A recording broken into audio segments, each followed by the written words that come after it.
Why do some people never get cancer? And what are they doing differently? The answer isn't in a pill bottle, it's in one daily habit, and today I'm going to show you exactly what it is, why it works at the cellular level, and how to start doing it correctly, possibly as soon as tomorrow morning. A landmark study from Harvard's T.H. Chan School of Public Health followed over 116,000 adults for 28 years. 28 years. And what they found was extraordinary. One specific category of daily behavior reduced overall cancer risk by up to 61% in adults over 50.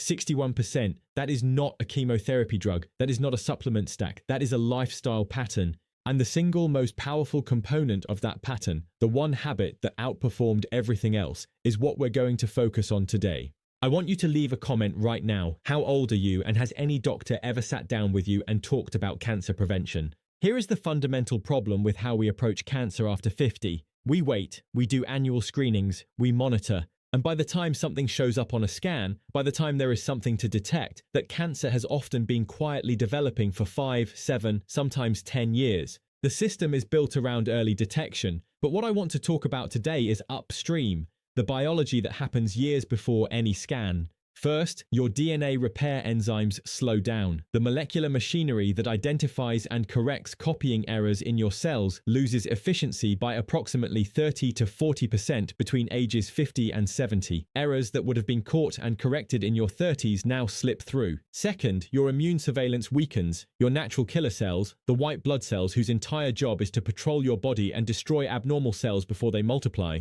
begin declining in both number and responsiveness. Third, chronic low-grade inflammation increases. Inflammation is not just a symptom, it is fuel for disease. The habit I'm about to describe addresses all three of these simultaneously, not one, all three. That is why the research is so extraordinary. The single most powerful daily habit for cancer prevention after 50 is sleep, not supplements, sleep. I mean what researchers now call oncological sleep architecture, the specific quality, depth, and timing of sleep that activates your body's most powerful internal anti-cancer systems. During deep, slow-wave sleep, stages 3 and 4, your body does something remarkable. It enters what I think of as biological maintenance mode.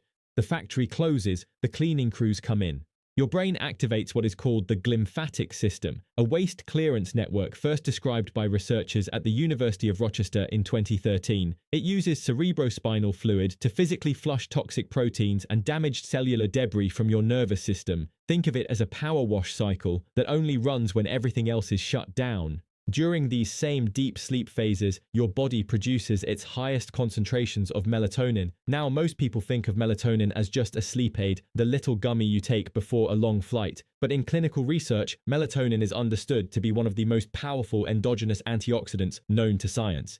A comprehensive review published in Cancer Research in 2021 found that melatonin directly inhibits tumor angiogenesis, meaning it blocks cancers from building the new blood vessel networks they need to grow and spread. It also stimulates natural killer cell activity, your immune system's frontline cancer detection force. And here is the part that should alarm you. Melatonin production declines by up to 70% between the ages of 40 and 70. By your mid-60s, your most powerful anti-cancer mechanism is running at less than a third capacity. This is not a minor variable, it's the master switch. Pattern 1. Light. Even small amounts of ambient light during sleep, the glow from a TV, a hallway nightlight, the blue pulse from a phone charger, suppress melatonin production at the pineal gland.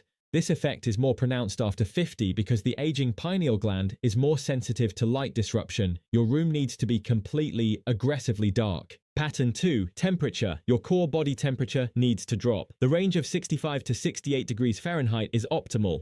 Pattern 3. Inconsistent timing. Your body clock does not take weekends off. Going to bed at 10 p.m. versus midnight dismantles the system. Pattern 4. Late eating. Digestion is metabolically expensive. When your body is processing a large meal, it cannot simultaneously prioritize cellular repair. Eating within 3 hours of sleep actively competes with restorative work. This is not a minor inconvenience, it measurably reduces deep sleep duration.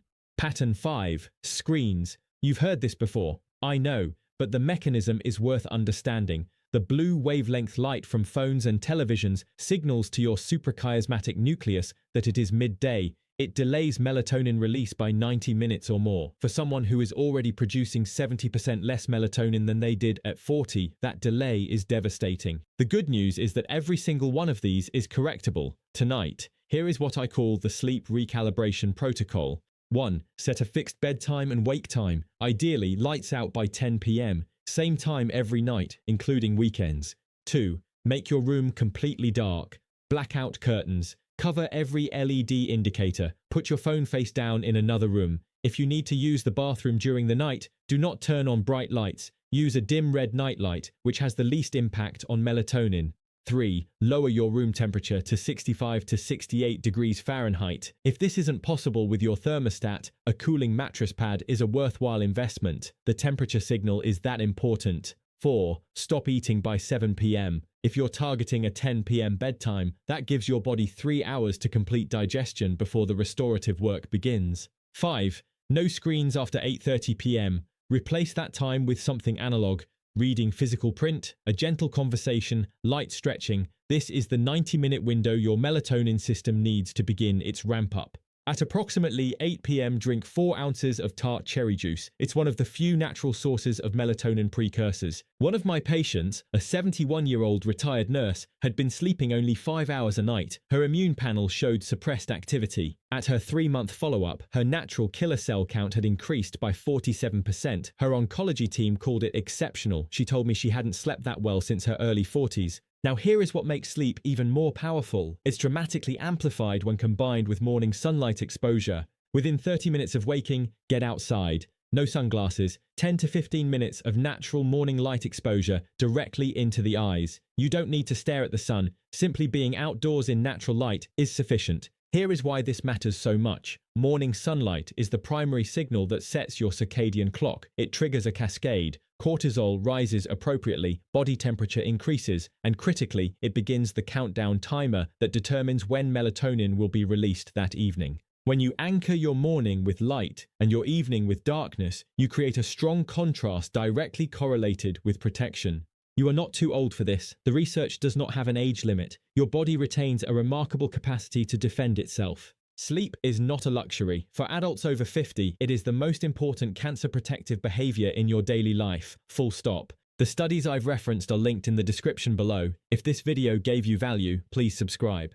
Which of these 5 protocol steps are you starting tonight, and what has been your biggest barrier to quality sleep? I read every comment. I'll see you in the next video.